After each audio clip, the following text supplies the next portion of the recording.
His Grace Marpolz Benjamin, Bishop of the Eastern United States of the Assyrian Church of the East. His Grace Medigu Edgasionen, Bishop of Chicago of the Ancient Church of the East.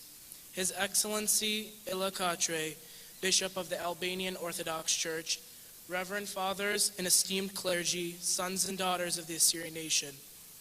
His Holiness Mar Benjamin Shemmoun, Catholicos Patriarch, was very dedicated to his church and his nation. The era of time which His Holiness held the patriarchal seat was a very tough time.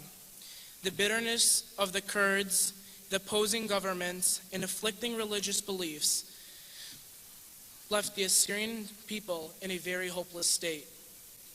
His Holiness Mar Benjamin Shemmoun led the Assyrian people to which he sought was what to believe was safety in Iran. The departed Catholicos Patriarch's perseverance was always tested, which tragically led to make one of the most difficult decisions of his administration and his life, in which he sacrificed his beloved brother for the safety and honor of Assyrians in an attempt to secure our future. As His Holiness once said, "Is it impossible for me and my people to surrender, seeing the atrocities done to my Assyrian people by your government? Therefore, my brother is one, but my people are many. I'd rather lose my brother and not my nation." The assassination of His Holiness Mar Benjamin Shemmoun, Catholicos Patriarch of the Assyrian Church of the East, was a great time of sorrow for the church and the nation. His Holiness Mar Benjamin's extreme dedication to the church and determination to proudly lead our nation will never be forgotten by us.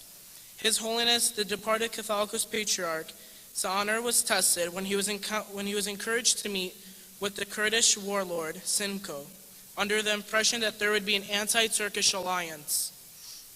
With the nation and church in mind, His Holiness arranged to proceed with the meeting. As His Holiness ordered preparations to begin for the historic meeting, the patriarchal carriage was surrounded by over 150 armed horsemen to protect him as he embarked on this historic meeting.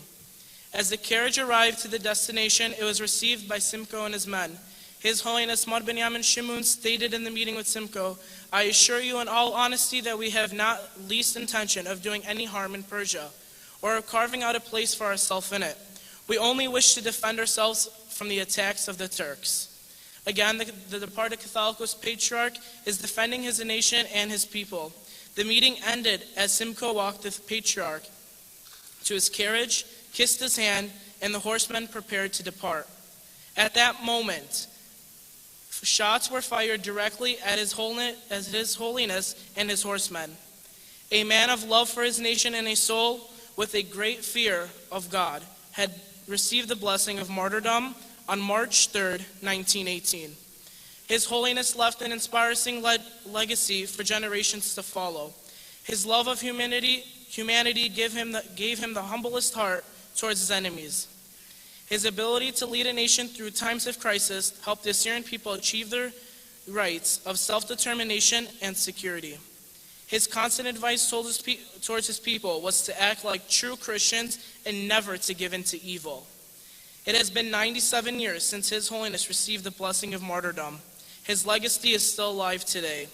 We, the Assyrians as Christians, are still fighting for our rights to live in a safe haven that we can call home. I'm going to leave you with a quote according to the preaching of the Gospel of St. John. "I am the good shepherd. The shepherd lays down his life for the sheep." John chapter 10, verse 11. Thank you.